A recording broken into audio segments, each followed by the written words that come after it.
Recording by Christopher Hall. Star Mother by Robert F. Young. That night her son was the first star. She stood motionless in the garden, one hand pressed against her heart, watching him rise above the fields where he had played as a boy, where he had worked as a young man, and she wondered whether he was thinking of those fields now, whether he was thinking of her standing alone in the April night with her memories, whether he was thinking of the verandahed house behind her, with its empty rooms and silent halls, that once upon a time had been his birthplace. Higher still and higher he rose in the southern sky, and then, when he had reached his zenith, he dropped swiftly down past the dark edge of the earth and disappeared from sight. A boy grown up too soon, riding round and round the world on a celestial carousel, encased in an airtight metal capsule, in an airtight metal chariot. Why don't they leave the stars alone, she thought. Why don't they leave the stars to God? The general's second telegram came early the next morning. Explorer 12 doing splendidly. Expect to bring your son down sometime tomorrow. She went about her work as usual, collecting the eggs and allocating them in their cardboard boxes, then setting off in the station wagon on her Tuesday morning run. She had expected a deluge of questions from her customers. She was not disappointed. "Is Terry really way up there all alone, Martha? Aren't you scared, Martha? I do hope they can get him back down all right, Martha." She supposed it must have given them quite a turn to have their egg woman change into a star mother overnight. She hadn't expected the TV interview, though, and she would have avoided it if it had been politely possible. But what could she do when the line of cars and trucks pulled into the drive and the technicians got out and started setting up their equipment in the backyard? What could she say when the suave young man came up to her and said, "We want you to know that we're all very proud of your boy up there, ma'am, and we hope you'll do us the honor of answering a few questions"? Most of the questions concerned Terry, as was fitting. From the way the suave young man asked them, though, she got the impression that he was trying to prove that her son was just like any other average American boy, and such just didn't happen to be the case.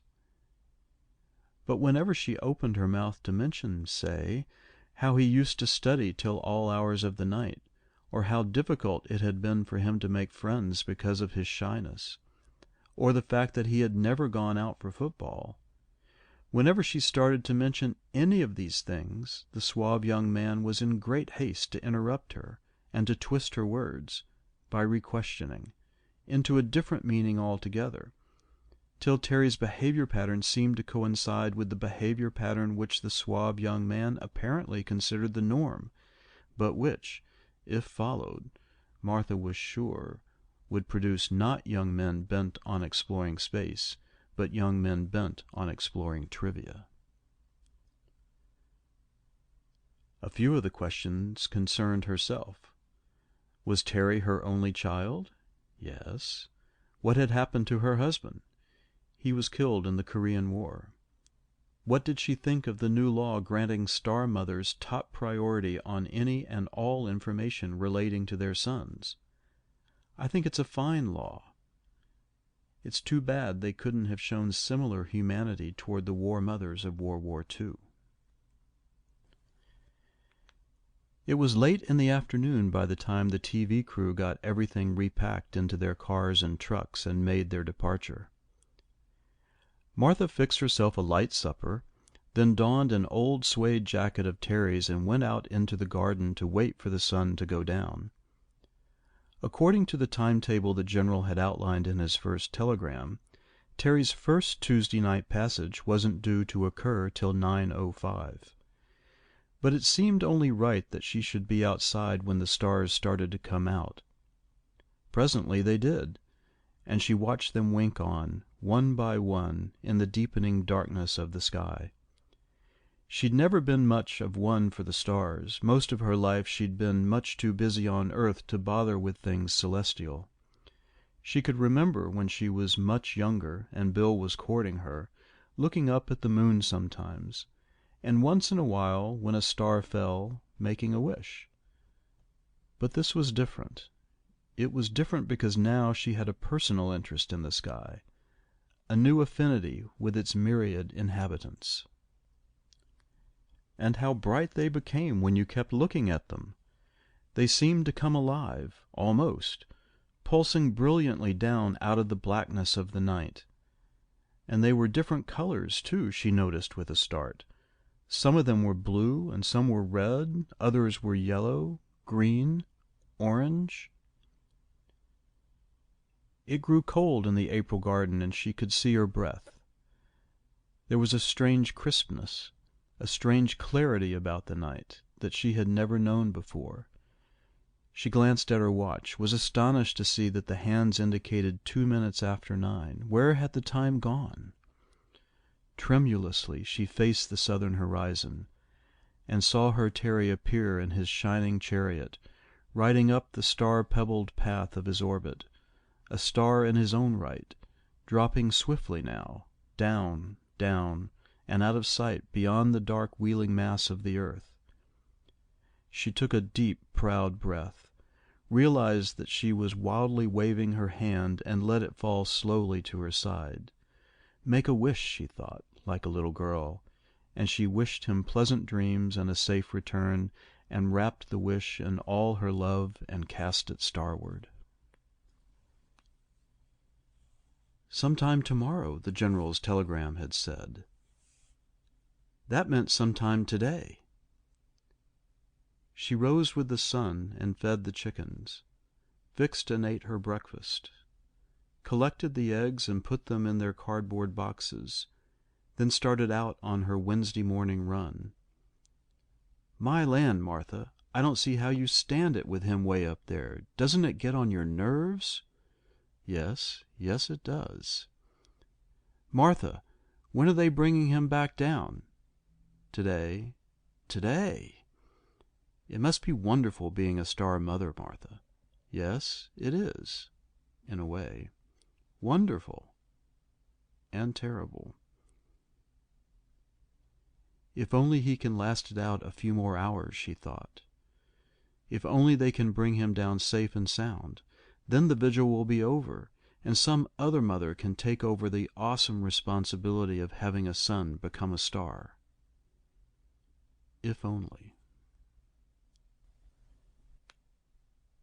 The general's third telegram arrived that afternoon. Regret to inform you that meteorite impact on satellite hull severely damaged capsule detachment mechanism, making ejection impossible. Will make every effort to find another means of accomplishing your son's return. Terry. See the little boy playing beneath the maple tree, moving his tiny cars up and down the tiny streets of his make-believe village. The little boy, his fuzz of hair gold in the sunlight, his cherub cheeks pink in the summer wind. Terry! Up the lane the blue-denimed young man walks, swinging his thin, tanned arms, his long legs making near grown-up strides over the sun-seared grass, the sky blue and bright behind him, the song of cicada rising and falling in the hazy September air. Terry! Probably won't get a chance to write you again before takeoff, but don't worry, Ma. The Explorer 12 is the greatest bird they ever built. Nothing short of a direct meteorite hit can hurt it, and the odds are 1,000,000 to 1. Why don't they leave the stars alone? Why don't they leave the stars to God? The afternoon shadows lengthened on the lawn, and the sun grew red and swollen over the western hills. Martha fixed supper, tried to eat, and couldn't. After a while, when the light began to fade, she slipped into Terry's jacket and went outside. Slowly the sky darkened, and the stars began to appear. At length her star appeared, but its swift passage blurred before her eyes. Tires crunched on the gravel then, and headlights washed the darkness from the drive. A car door slammed. Martha did not move. Please God, she thought, let it be Terry, even though she knew that it couldn't possibly be Terry. Footsteps sounded behind her, paused. Someone coughed softly. She turned then. "Good evening, ma'am." She saw the circlet of stars on the gray epaulette. She saw the stern, handsome face. She saw the dark, tired eyes, and she knew. Even before he spoke again, she knew. "The same meteorite that damaged the ejection mechanism, ma'am. It penetrated the capsule, too. We didn't find out till just a while ago, but there was nothing we could have done anyway. Are you all right, ma'am?" "Yes, I'm all right." "I wanted to express my regrets personally. I know how you must feel." "It's all right." "We will, of course, make every effort to bring back his remains so that he can have a fitting burial on Earth." "No," she said. "I beg your pardon, ma'am?" She raised her eyes to the patch of sky where her son had passed in his shining metal sarcophagus. Sirius blossomed there, blue-white and beautiful. She raised her eyes still higher, and beheld the vast parterre of Orion, with its central motif of vivid forget-me-nots, its far-flung blooms of Betelgeuse and Rigel, of Bellatrix and Saiph. And higher yet, and there flamed the exquisite flower-beds of Taurus and Gemini. There burgeoned the riotous wreath of the Crab. There lay the pulsing petals of the Pleiades. And down the ecliptic garden path, wafted by a stellar breeze, drifted the ochre rose of Mars. "No," she said again. The general had raised his eyes, too. Now, slowly, he lowered them. "I think I understand, ma'am, and I'm glad that's the way you want it. The stars are beautiful tonight, aren't they?" "More beautiful than they've ever been," she said. After the general had gone, she looked up once more at the vast and variegated garden of the sky where her son lay buried. Then she turned and walked slowly back to the memoried house.